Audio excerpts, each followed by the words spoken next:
Hello students, आज के video में देखिए आपके लिए आज बहुत अच्छे अच्छे सेंटेंस लेकर आया हूं जो आप लोग डेली लाइफ में बहुत यूज करते हैं या बहुत सुनने को आपको मिलता होगा। देखिए, आइंदा मेरे घर मत आना, आइंदा मुझसे बात मत करना, आइंदा से तुम मुझे कॉल मत करना, आइंदा से ऐसा नहीं होगा या आइंदा से यह नहीं होगा, आइंदा से इधर मत आना।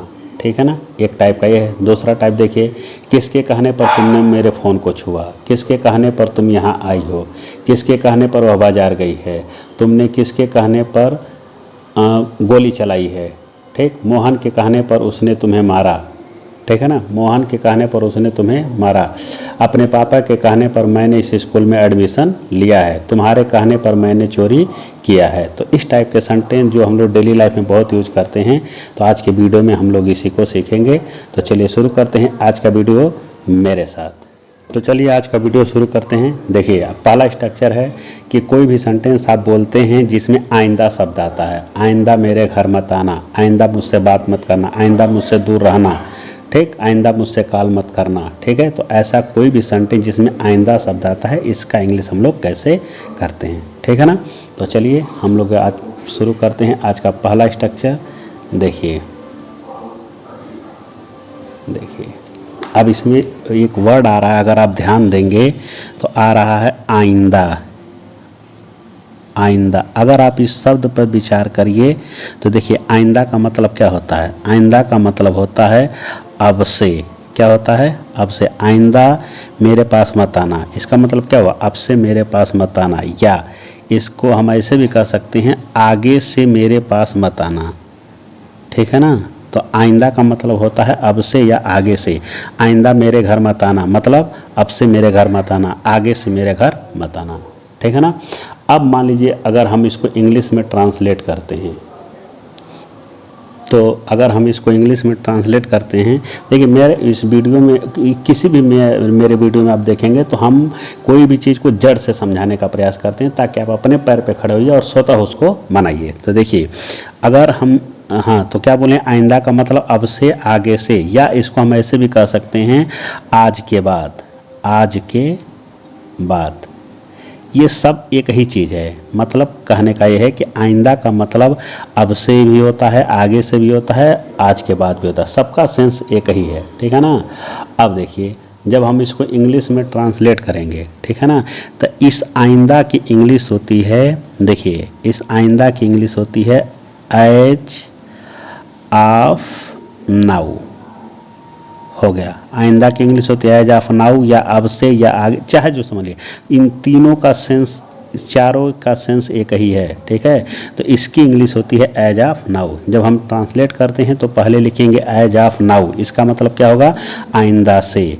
ठीक है ना, आइंदा से। अब इसके आगे जो सेंटेंस रहेगा, ठीक, वो हम सेंटेंस को जैसा हिंदी में रहेगा उसी के अनुसार इंग्लिश में ट्रांसलेट कर देंगे। आइंदा से मेरे घर मत आना, आइंदा से मुझसे बात मत करना। ठीक है, तो आइंदा से की अंग्रेजी ये हो जाएगी, अब मुझसे बात मत करना के लिए ये सेंटेंस लिखेंगे। ओके, तो मैं अब इसका एग्जाम्पल आपको दिखाता हूँ। एग्जाम्पल आप देखेंगे तो आपको समझ में आएगा। ठीक है ना। देखिए, अब मान लीजिए अगर हमको कोई सेंटेंस आ गया, आइंदा से या आइंदा से या आइंदा, एक ही बात हुआ, से रहे या ना रहे एक ही सेंस होता है। मुझसे बात मत करना, मुझसे बात मत करना। अब मान लीजिए हमको इसको इंग्लिश में ट्रांसलेट करना है, तो ये क्या लिखा है? आइंदा। आइंदा की इंग्लिश के लिए क्या लिखेंगे? As of now. हो गया, हो गया। अब ये हमारा ये सेंटेंस बच गया, मुझसे बात मत करना। अब ये जैसा हिंदी में है वैसे इंग्लिश में बना दीजिए। तो ये देखिए, ये इम्परेटिव सेंटेंस है। क्या है? Imperative sentence. यहाँ आओ, वहाँ जाओ, बैठ जाओ, ये मत करो, वो मत करो, ये सब कौन सा सेंटेंस है? इम्परेटिव। तो ये इम्परेटिव सेंटेंस है। ठीक, अब इम्परेटिव सेंटेंस में ये निगेटिव है। इम्परेटिव सेंटेंस को हम ट्रांसलेट करते हैं तो कैसे ट्रांसलेट करते हैं? अगर आप इम्परेटिव का हम देखें ट्रांसलेट करते हैं तो इम्परेटिव तो पहले वर्ब का फर्स्ट फॉर्म लिखते हैं, फिर ऑब्जेक्ट लिखते हैं। इम्परेटिव सब्जेक्ट का सब्जेक्ट यू होता है, लेकिन हम लोग लिखते नहीं हैं। और अगर इसको हम निगेटिव बनाते हैं तो इसी के पहले हम लोग क्या करते करते हैं, डू नॉट जोड़ देते हैं। तो इम्परेटिव सेंटेंस का सेंटेंस ऐसे, ये अफर्मेटिव के लिए और इसी के पहले डू नॉट जोड़ देंगे तो ये निगेटिव होएगा, ठीक है ना। अब जैसे मान लीजिए अगर ट्रांसलेशन हमको बनाना हो, यहाँ आओ, यहाँ आओ, तो यहाँ आओ का ट्रांसलेशन क्या होगा, ये इसका ट्रांसलेशन होगा कम हियर। पहले वर्ब का फर्स्ट फॉर्म लिखेंगे, फिर ठीक है, और देखिए वर्ब कौन है, आओ, ये लिख दिया, यहाँ की इंग्लिश हो गया, सब्जेक्ट हमने नहीं लिखा। अगर यही सेंटेंस रहता यहाँ मत आओ, यहाँ मत आओ, तो ये इम्परेटिव का क्या हो गया, निगेटिव हो गया। तो हम यहीं पे डू नॉट जोड़ देंगे, तो लिखेंगे डू नॉट कम हियर, ठीक हो ना। तो इसी वही चीज़ ये लिखा है, मुझसे बात मत करना, तो ये इम्परेटिव का निगेटिव है। क्या है, इम्परेटिव का निगेटिव है। देखिए एज ऑफ नाउ के बाद कामा लगाया जाता है, ठीक है ना। तो हम लिखेंगे, पहले निगेटिव है तो पहले लिखेंगे डू नॉट, माने डोंट, ठीक, डू नॉट को एक में मिला देंगे तो हो जाएगा डोंट, ठीक है। टॉक टू मी हो गया, ठीक है ना। एक एग्जांपल मैं आपको और बता देता हूँ, देखिए आइंदा से, ये से रहे या ना रहे कोई दिक्कत नहीं है, आइंदा से यह या ऐसा एक ही चीज़ है, ठीक। आइंदा से यह ऐसा नहीं होगा, आइंदा से ऐसा नहीं। अब जैसे मान लीजिए आपको कोई डांटता है, पिताजी डांटते हैं, तुमने ये कर दिया वो कर दिया, मतलब तो आप जवाब देते हैं उनको, सॉरी बोलते हैं और बोलते हैं कि पापा ठीक है आइंदा से ऐसा नहीं होगा या आइंदा से यह नहीं होगा। तो अब इसको इंग्लिश में अगर आप कहेंगे तो क्या कहेंगे, एज ऑफ नाउ, इसका मतलब हो गया आइंदा या आइंदा से, ठीक है। ऐसा नहीं होगा, ये फ्यूचर इंडेफिनिट है, तो फ्यूचर इंडेफिनिट पहले क्या लिखेंगे, सब्जेक्ट, ठीक है, उसके बाद विल शैल लिखते हैं, ठीक है। सेंटेंस निगेटिव है तो विल के बाद नॉट, हैपन हो गया, ठीक। उम्मीद करता हूँ कि आपको समझ में आया होगा। समझ में आया तो आप ये लाइक करिए और कमेंट करिए, ठीक है ना। चलिए देखिए अब दूसरे स्ट्रक्चर पे चलते हैं। आज का दूसरा स्ट्रक्चर देखिए, स्ट्रक्चर आज का दूसरा स्ट्रक्चर नंबर 2, ठीक। चलिए दूसरे स्ट्रक्चर, चलिए आप किसी के घर गए हैं, उसके घर में सामने मोबाइल रखा है, आपने मोबाइल छू दिया, तब तक वो आ गया, वो आपको कह रहा है कि किसके कहने पर तुमने इसको छुआ, ठीक है। या सामने वाला आपसे नाराज़ हो जाता है, पूछता है किसके कहने पे तुम यहाँ आई हो, ठीक। या आपके घर में कोई लड़की है, आपकी बहन है या कोई भी हो सकता है, वो बिना बताए अगर बाज़ार चली गई है तो आप पलट करके घर वालों को पूछते हैं कि वो किसके कहने पे बाज़ार गई है, ठीक है। तो इस टाइप का सेंटेंस जिसमें आता है कि कोई काम किसी के कहने पर किया जाता है, ठीक है, किसके कहने पर, ये इंट्रोगेटिव है, ठीक। इस किसके कहने पर तुम यहाँ आई हो, अब इसका जवाब क्या हो सकता है कि पिताजी के कहने पर मैं यहाँ आई हूँ, मोहन के कहने पर मैं यहाँ आई हूँ, ठीक है ना। तो मोहन के कहने पर, तो कुल मिला के किसी के कहने पर इस टाइप का शब्द आएगा, उसको हम लोग इंग्लिश में ट्रांसलेट कैसे करते हैं, ठीक है ना।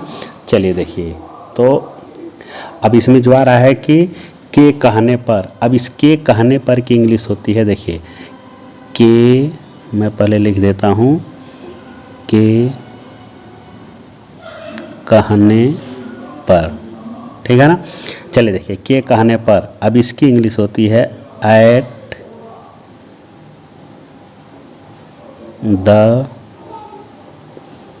बिहेस्ट, क्या होता है, behest of, eight the behest of, ठीक है ना। अब के कहने पर, अब जिसके कहने पर रहेगा, ठीक, वो आगे यहाँ लिखा जाएगा, वो कहाँ, यहाँ लिखा जाएगा, ठीक है ना। अब देखिए हम चलिए देखिए हो गया ना।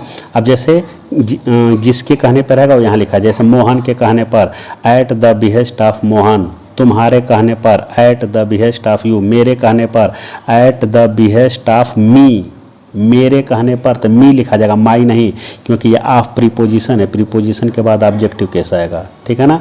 तो मेरे कहने पर तो एट द बिहेस्ट ऑफ मी, उसके कहने पर eight the behest of him, पिताजी के कहने पर eight the behest of father. जिसके कहने पर आएगा यहाँ पे, ठीक है।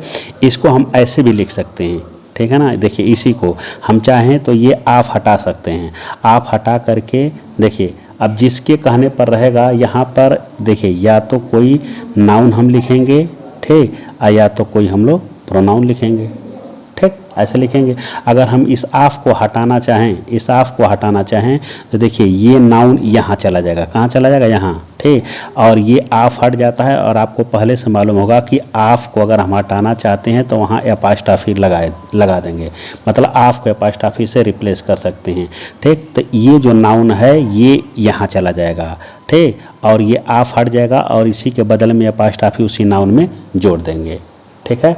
देखिए ऐसे, देखिए इसको हम मैं स्ट्रक्चर पहले लिख देता हूँ। एट समवन, इसमें अपास्ट्रॉफी बिहेस्ट, ठीक। अब ये देखिए आप हट गया ना, ये आप हट गया, ठीक। अब ये जो ये नाउन है ये देखिए बिहेस्ट के पहले तो वही हमने समवन लिख दिया है। अब यहीं पे जो भी नाउन आएगा वो यहीं पे लिखा जाएगा, ठीक। अब मैं आपको एक एग्जांपल पहले लिख दे रहा हूँ। जैसे मान लीजिए हमको लिखना रहे मोहन के कहने पर, मोहन के कहने पर, तो इसको हम दो तरह से लिख सकते हैं, ठीक है। एक तो हम ऐसे लिख सकते हैं, ठीक, एट द, ये वाला एट द बिहेस्ट ऑफ, तो इस तरह से लिखेंगे मोहन के कहने पर। तो देखिए एक हो जाएगा हमारा एट द बिहेस्ट ऑफ, अब यहीं पे लिखेंगे Mohan, eight the behest of Mohan. इसी चीज़ को चाहें तो हम ऐसे भी लिख सकते हैं, ये हम ऑफ को हटा सकते हैं, ठीक है। तो ऑफ हटाएंगे, ठीक है, तो यहाँ एपास्ट्रॉफी आ जाएगा और ये मोहन बिहेस्ट के पहले चला जाएगा, तो हो जाएगा। इसको हम ऐसे लिख सकते हैं कि देखिए एट, अब मोहन, अब ये द गायब हो जाएगा क्योंकि प्रॉपर के पहले द नहीं लगता है, ठीक है। ये मोहन यहाँ आ गया, ठीक, इसी मोहन में ये एपास्ट्रॉफी एस लग गया, तो एपास्ट्रॉफी लगा तो ये खत्म हो गया, तो बचा क्या, एट मोहन्स बिहेस्ट, ये। तो देखिए मोहन के कहने पर eight the behest of Mohan या एट मोहन्स बिहेस्ट, ठीक है, हो गया, ठीक। अब हम ये लिखेंगे, हो गया। अब हमको इसके आगे क्या करना है, अब देखिए, चलिए देखिए, अब जब हम इसको इंग्लिश में लिखेंगे तो मैं पूरा एक बार लिख दे रहा हूँ। देखिए एट द बिहेस्ट ऑफ, हो गया। इसके बाद कोई नाउन या प्रोनाउन जो आएगा, इसके बाद यहाँ पर आप सेंटेंस लिखेंगे। क्या लिखेंगे, सेंटेंस। सेंटेंस का मतलब हो गया सब्जेक्ट वर्ब जो भी रहेगा आप ऐसे लिखेंगे, ठीक है। वही चीज़ अगर ऐसे इसको अगर आप ऐसे लिखते हैं, एट समवन्स बिहेस्ट, ठीक, एट समवन्स बिहेस्ट, ठीक। अब इसके आगे आप क्या लिखेंगे, सेंटेंस, बस, और कुछ नहीं करना है, ठीक है ना। अब मैं इसी चीज़ को आपको एग्जाम्पल के थ्रू समझा रहा हूँ। अब एग्जाम्पल देखिए, ये मोहन लिखा, सॉरी, मोहन के कहने पर मैं यहाँ आया हूँ, तब इसको दोनों तरह से मैं बना दे रहा हूँ। देखिए एक बनेगा eight the behest of Mohan, ठीक। देखिए बताया ना, एट द बिहेस्ट ऑफ, इसके आगे नाउन या प्रोनाउन, हो गया ना। जिस, अब कौन सा नाउन प्रोनाउन, जिसके कहने पे काम आप कर रहे हैं वही आएगा यहाँ, ठीक है ना। अब उसके बाद क्या लिखेंगे, देखिए मोहन के कहने पर, इसका ट्रांसलेशन हो गया, बचा क्या, मैं यहाँ आया हूँ। अब ये सेंटेंस है, आप यहाँ लिख दीजिए। अब ये जो टेंस है उसी के अकॉर्डिंग आप लिख लीजिए। अब ये कौन सा टेंस है, अब अगर आप देखेंगे तो कौन सा टेंस है, ये प्रेजेंट परफेक्ट है। क्या है, प्रेजेंट परफेक्ट, ठीक है। तो आप यहीं आगे इसको जोड़ देंगे, ठीक है ना। तो प्रेजेंट परफेक्ट, यहाँ जगह नहीं है इसलिए मैं आपको यहाँ लिख दे रहा हूँ, ठीक है। मैं यहाँ आया हूँ, प्रेजेंट परफेक्ट, तो पहले सब्जेक्ट आई, प्रेजेंट परफेक्ट में कैसे सब्जेक्ट लिखते हैं, फिर हैव लिखते हैं, उसके बाद फिर वर्ब का third form, I have come, और यहाँ का इंग्लिश हियर, हो गया, ठीक है। अब इसको हम दूसरे तरह से भी बना सकते हैं, ठीक। देखिए हम ऑफ को हटा के एपास्ट्रॉफी लगाएंगे, तो इसको अगर हम ऐसे भी लिख सकते हैं, at Mohan's behest, at Mohan's behest हो गया मोहन के कहने पर, हो गया ना। अब क्या बचा, I have come here, I have come here बन गया। अब आपको जैसा इजी लगे आप वैसा बना सकते हैं, ठीक है। अब अगर यही सेंटेंस ऐसे रहता मेरे कहने पर, तो हम लिखते at the behest of me, my नहीं मी, क्योंकि ऑफ प्रीपोजिशन है। उसके कहने पर तो eight the behest of him, eight the behest of them, eight the behest of her, इस तरह से लिखा जाएगा, ठीक है ना। चलिए अब अगला स्ट्रक्चर देखते हैं इसका। अब मान लीजिए अगर यही सेंटेंस इंट्रोगेटिव हो, क्या हो, इंट्रोगेटिव हो, ठीक है ना। अगर इंट्रोगेटिव हो जैसे कि ये तो हो गया मोहन के कहने पर तुम यहाँ आई हो, ठीक, मोहन के कहने पर मैंने ये किया, तुम्हारे कहने पर मैंने ये किया, ठीक है ना। अगर यही सेंटेंस इंट्रोगेटिव हो, कोई पूछे कि किसके कहने पर तुम यहाँ आई हो, किसके कहने पर तुमने मेरा फ़ोन छुआ, ठीक है, तो किसके कहने पर। अब ये देखिए ये वही चीज़ है, मोहन के कहने पर, सोहन के कहने पर, बस ये उसी का इंट्रोगेटिव है, ठीक है ना। तो हम क्या करते हैं कि देखिए इसकी इंग्लिश के लिए लिखते हैं एट हुज बिहेस्ट, क्या लिखते हैं, एट हुज बिहेस्ट, ठीक है ना। अब देखिए अब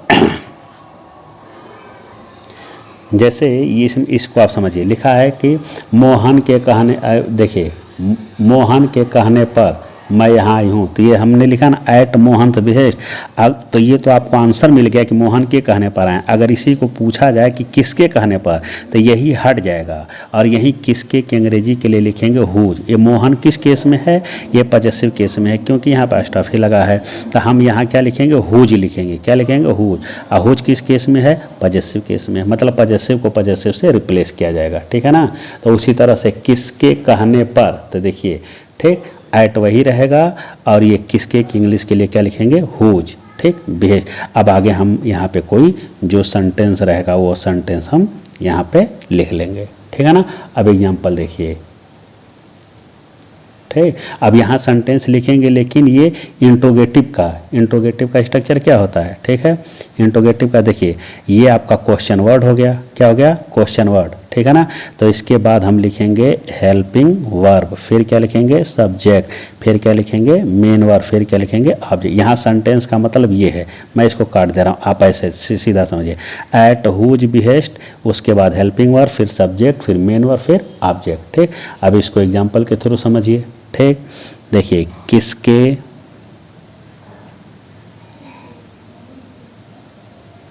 कहने पर तुमने मेरा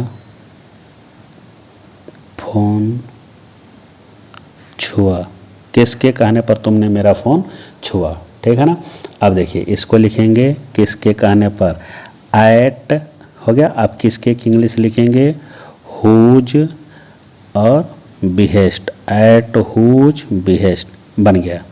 ये किसके कहने पर, इसका हो गया। अब तुमने मेरा फ़ोन छुआ, कौन सा टेंस है, पास्ट इंडेफिनिट, ठीक है ना।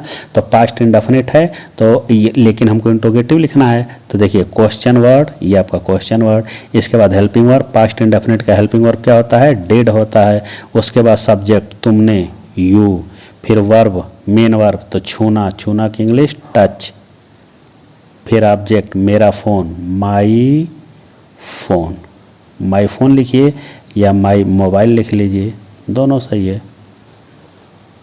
ठीक। ये इंट्रोगेटिव का स्ट्रक्चर है, ठीक। तो उम्मीद करता हूँ कि समझ में आया होगा। समझ में आया तो वीडियो को आप लाइक करिए, शेयर करिए, कमेंट भी करिए और ये सेंटेंस आप एक तरफ से लगा डालिए। देखिए आपसे एक बात की शिकायत है मुझे कि मैं आपके लिए इतने अच्छे अच्छे स्ट्रक्चर लेकर के आता हूँ, लेकिन आप वीडियो को शेयर नहीं करते हैं। तो आप लोगों से रिक्वेस्ट है कि वीडियो को आप लोग ज़्यादा से ज़्यादा शेयर करिए, ठीक। ये सेंटेंस आप लोग लगा डालिए। देखिए बिना प्रैक्टिस का आपको कोई फ़ायदा नहीं है, कोई भी रूल पढ़ डालिए, लेकिन अगर आप प्रैक्टिस नहीं करते हैं तो फिर कोई मतलब नहीं है। तो पढ़िए, वीडियो को बार बार देखिए और इस प्रैक्टिस जरूर करिए। अब वीडियो को ज़्यादा से ज़्यादा आप लोग शेयर करिए, इतना सहयोग तो आप लोग कर ही सकते हैं, ठीक। फिर मिलते हैं नेक्स्ट वीडियो में, तब तक के लिए थैंक यू।